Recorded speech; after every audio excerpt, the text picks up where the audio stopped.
Before the skyscrapers, before the printing press, before the world we know, there was Rome. A city born from myth, forged by ambition, and remembered by history. From humble huts along the Tiber River to the marble glory of emperors, Rome didn't just build an empire, it defined one. This is the complete timeline of ancient Rome. Today, we're diving deep into 1,200 years of ambition, war, betrayal, innovation, and legacy. Stay with me, because every twist of this epic story shaped the world we live in today.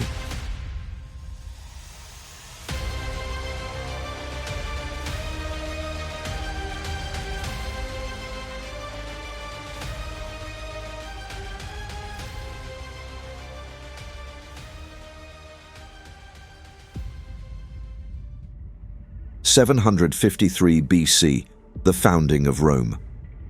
According to legend, Rome was born in blood and prophecy. Twin brothers Romulus and Remus, children of Mars and descendants of Trojan royalty, were abandoned by the river, but saved by a she-wolf. As they grew, so did their dreams, to found a great city. But ambition turned to rivalry. Romulus killed Remus and named the city Roma after himself. The Roman kingdom began, a monarchy shaped by 7 kings over 240 years. Some were Roman, others Etruscan, but all laid the foundation: religious rituals, military traditions, and the first Senate. Rome was still a regional power, but its destiny was stirring. 509 BC, the birth of the Republic. When tyranny became unbearable, the Romans chose liberty, or so the story goes. Lucius Tarquinius Superbus, the last king, ruled with cruelty. But after his son's assault of the noblewoman Lucretia, outrage exploded into revolution. The monarchy fell. In its place rose a new order, the Roman Republic, ruled not by kings, but by elected consuls, advised by a senate, and governed by a system of checks and balances. For nearly 500 years, the Republic expanded across Italy, built alliances, and developed legal systems, including the 12 Tables, the foundation of Roman law. But Republican Rome was not without flaws. Power still belonged to elites, and social class tensions would eventually fuel its undoing. 390 BC, the sack by the Gauls. In a moment of terror, Rome faced destruction. The Gauls, fierce warriors from the north, sacked the city. Only the Capitoline Hill held. Rome was ransomed and humiliated. But from the ashes, the city vowed never again to be caught unprepared. The result? A new military system, stronger legions, fortified walls, and an insatiable drive to dominate Italy. 264 to 146 BC, the Punic Wars and the rise of power. Rome's true empire began at sea, with Carthage its greatest rival.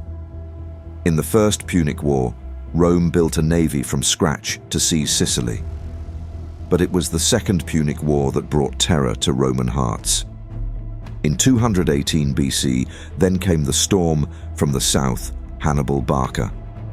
The brilliant Carthaginian general Hannibal Barca crossed the Alps with elephants.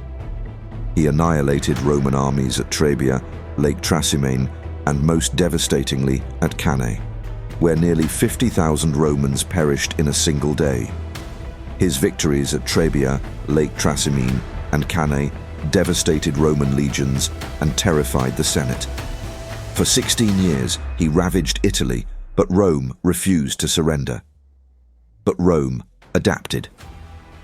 Scipio Africanus countered, invading Carthage and defeating Hannibal at Zama. By the end of the Third Punic War, Carthage was utterly destroyed, its lands salted, its people enslaved.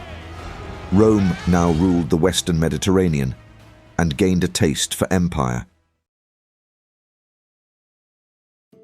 73 BC, Spartacus and the slave revolt. Not all wars were fought by armies. Some began with a sword in the sand. Spartacus, a Thracian gladiator, escaped from a training school and led 70,000 slaves in open rebellion. They defeated Roman forces time after time. At one point, they threatened Rome itself. But Rome's generals, Crassus and later Pompey, crushed the revolt.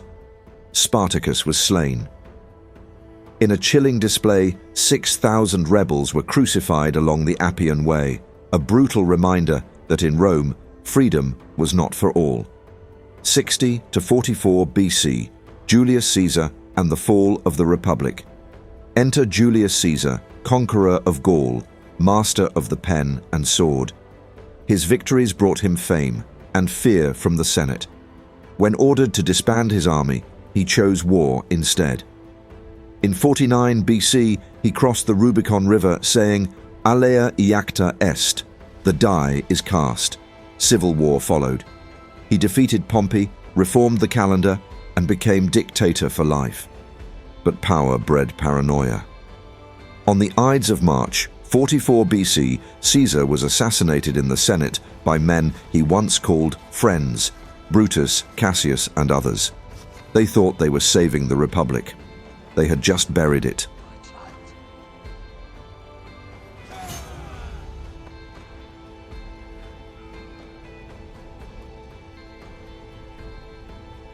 The tyrant is dead. You are free now. 27 BC, Augustus and the Roman Empire. Rome would never return to the old ways. It would become something greater and darker. Octavian, Caesar's heir, outmaneuvered Mark Antony and Cleopatra at the Battle of Actium.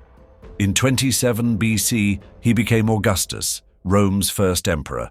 Officially, the Republic lived on, but the power rested with one man. The Roman Empire was born. Under Augustus, peace and prosperity flourished. This was the Pax Romana, the Roman peace, and it would last over 2 centuries. A golden age of peace, prosperity, and architectural wonders, roads, aqueducts, temples, and monuments that still stand today. But beneath the marble, ambition still burned. 64 AD, the Great Fire of Rome. Rome erupted in flames. For 6 days, the city burned.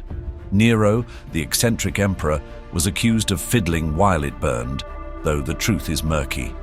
In the fire's aftermath, Nero blamed the Christians, beginning one of the earliest persecutions of the new faith.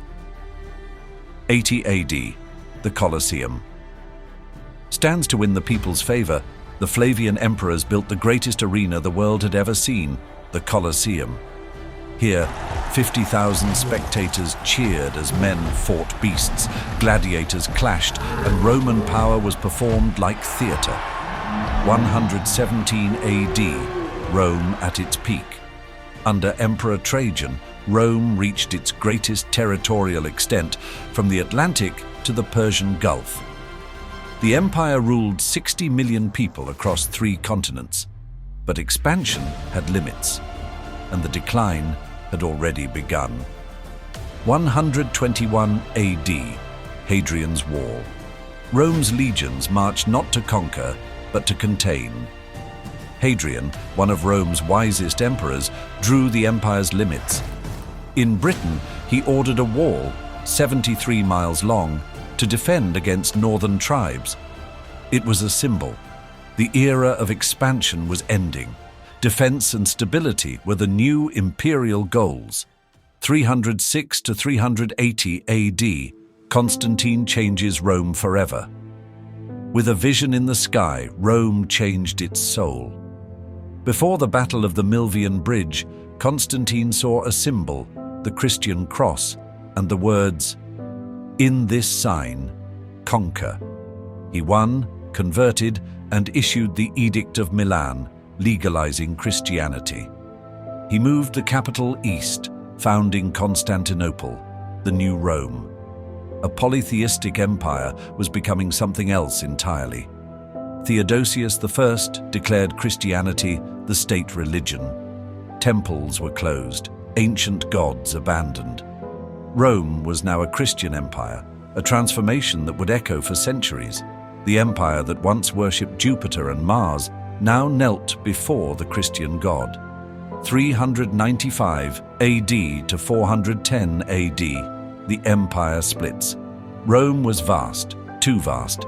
Theodosius split it between his sons. The Western Empire ruled from Ravenna and Rome. The Eastern Empire from Constantinople, which would become the Byzantine Empire. Rome's unity was gone, and the cracks were beginning to widen. In 410 AD, the unthinkable happened. The Visigoths, led by Alaric, sacked Rome. For the first time in 800 years, the Eternal City fell to foreign hands. Rome's aura of invincibility was shattered. 476 AD, the Western Empire falls. The end came quietly. Romulus Augustus, the last Western emperor, was deposed by the Germanic leader Odoacer. The Western Roman Empire was gone. The Middle Ages had begun. But in the East, Rome lived on, and would do so for nearly 1,000 more years. 1453 AD, the final fall. But the Eastern Empire, the Byzantine Empire, endured. For nearly 1,000 years, Constantinople kept the flame of Rome alive, until 1453, when Mehmed II and the Ottomans breached the walls. Cannon fire ended the last echo of Rome. The Roman Empire, born of wolves and kings, senators and Caesars, was gone. But its language, laws, architecture, and dreams of empire live on. Rome didn't fall in a day, and it never truly disappeared. It lives in our words, in our governments, in every stone road that still stands. This was Rome, the eternal empire. Subscribe for more epic history. Leave a comment. What moment in Rome's timeline fascinates you the most?